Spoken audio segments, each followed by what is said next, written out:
दोस्तों, क्या आप जानते हैं कि लक्ष्मण जी शेषनाग का अवतार थे और श्री राम विष्णु जी का अवतार थे। लक्ष्मण का अपने भाई राम के प्रति काफी स्नेह था। वो श्री राम की सेवा में हमेशा तत्पर रहते थे। इसीलिए जब श्री राम और माता सीता वनवास के लिए जाने लगे, तब लक्ष्मण भी उनके साथ रवाना हो गए।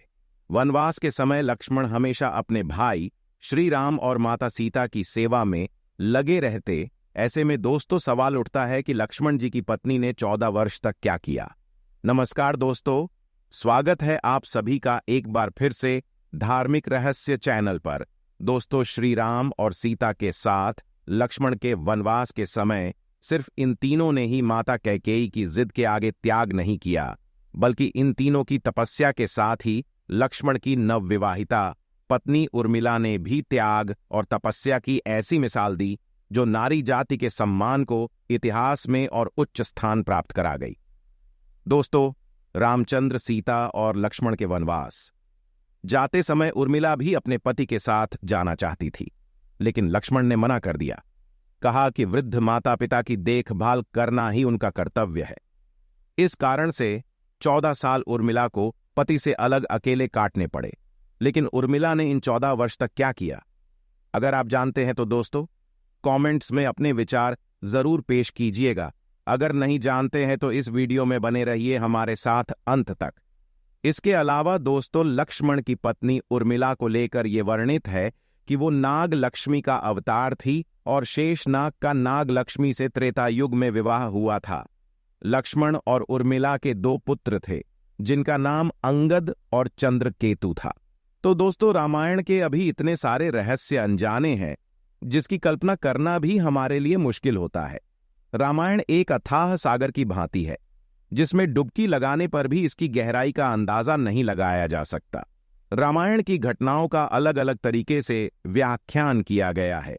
रामायण के कुछ विशेष पात्रों अथवा चरित्रों की बात तो सभी करते हैं, लेकिन एक ऐसा भी पात्र है जिसकी चर्चा कहीं नहीं मिलती। आज हम बात कर रहे हैं लक्ष्मण की पत्नी देवी उर्मिला की। दोस्तों, लोगों का मानना है कि रामायण में उर्मिला के त्याग, सेवा, प्रेम और निस्वार्थ भक्ति को कम आंका गया है। रामायण में देवी उर्मिला एक साधारण महत्व की तरह अंकित की गई है, जबकि सत्य यह है कि उर्मिला का त्याग और समर्पण अतुलनीय था, अनमोल था।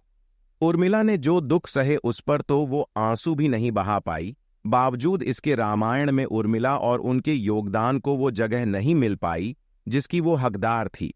तो चलिए दोस्तों, जानते हैं त्याग और समर्पण की अतुलनीय प्रतिमूर्ति देवी उर्मिला को। दोस्तों, राजा जनक की असीम सुंदरी कन्या और महाराज दशरथ की पुत्रवधू देवी उर्मिला माता सीता की ही छोटी बहन थी।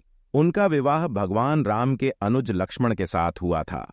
राम के वनवास जाने के समय उर्मिला भी एक पतिव्रता स्त्री की तरह अपने पति लक्ष्मण जी के साथ जाना चाहती थी, लेकिन लक्ष्मण जी ने उन्हें ले जाने से इनकार कर दिया। उर्मिला ने बहुत मिन्नतें की। वो अपने पति की सेवा करना चाहती थी, पति के हर दुख सुख की साथी बनना चाहती थी, पर लक्ष्मण जी ने कर्तव्य और धर्म की दुहाई देकर देवी उर्मिला को वन जाने से रोक दिया। लक्ष्मण के मुताबिक, मैं अपने भ्राता राम और भाभी सीता की सेवा करने के लिए जा रहा हूं। मैं नहीं चाहता कि सेवा में कोई भी कमी रह जाए। दोस्तों, लक्ष्मण जी ने माँ बाप की सेवा करने के लिए और उर्मिला को अयोध्या ही छोड़ना उचित समझा।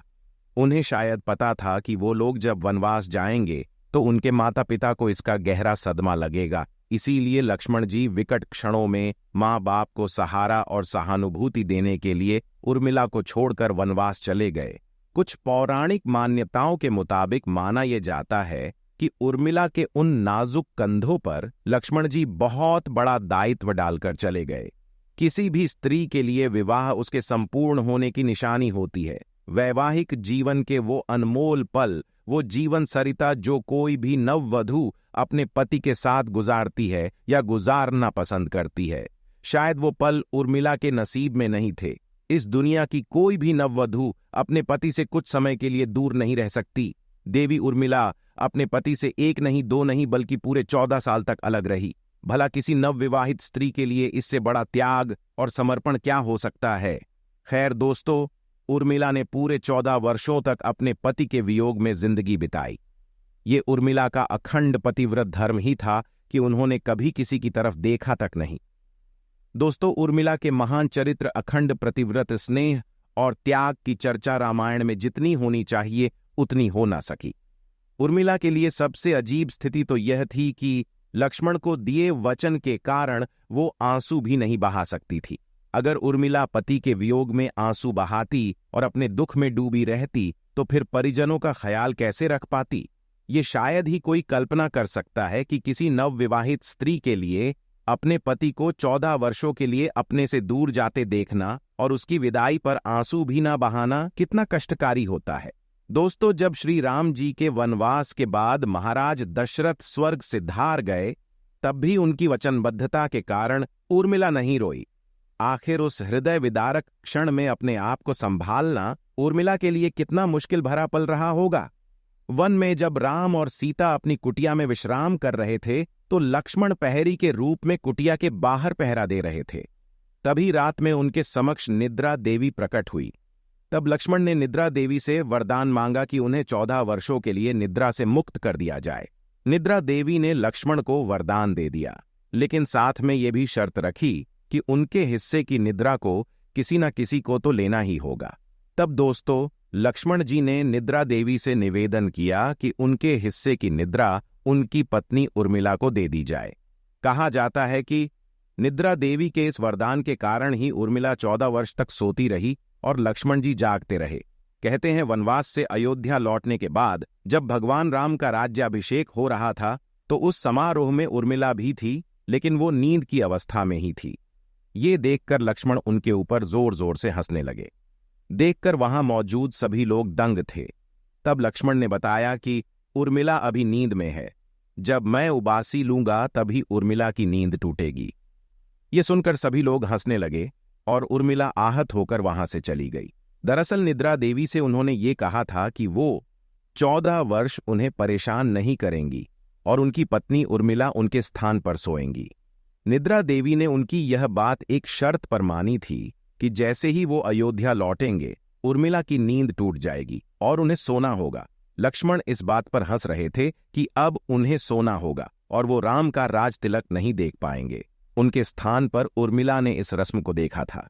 अब दोस्तों, आप सोच में पड़ गए होंगे कि निद्रा देवी के प्रभाव में आकर उर्मिला अगर 14 साल तक सोती रही तो सास और अन्य परिजनों की सेवा करने का लक्ष्मण को किया वादा उन्होंने कैसे पूरा किया? तो उत्तर यह है कि सीता माता ने अपना एक वरदान उर्मिला को दे दिया था। उस वरदान के अनुसार उर्मिला एक साथ 3 कार्य कर सकती थी, तो इस तरह उन्होंने अपना वादा पूरा किया। दोस्तों, लक्ष्मण जी ने माँ बाप की सेवा करने के लिए उर्मिला को अयोध्या ही छोड़ना उचित समझा।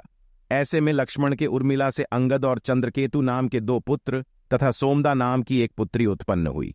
अंगद ने अंगदियापुरी तथा चंद्रकेतु ने चंद्रकांतापुरी की स्थापना की थी। उर्मिला के पतिव्रता का बल एक अन्य कथा अनुसार लक्ष्मण की विजय का मुख्य कारण बना।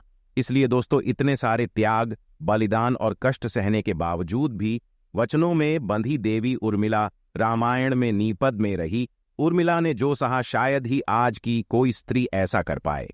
इसलिए वर्तमान की दृष्टि से देखे तो उर्मिला रामायण की सबसे अतुलनीय और पवित्र पत्नी के साथ साथ त्याग, बलिदान और समर्पण की देवी है। आज की पीढ़ी के लिए उर्मिला का व्यक्तित्व सबसे ज्यादा सामान्य है और पूजनीय है। तो दोस्तों, आज के वीडियो में बस इतना ही। उम्मीद करता हूं कि जानकारी आपको अच्छी लगी होगी। इसी के साथ अगर आपको वीडियो पसंद आई तो वीडियो को लाइक करें, शेयर करें और चैनल को सब्सक्राइब करें। मिलते हैं और एक नई वीडियो के साथ। तब तक के लिए आप सभी का धन्यवाद।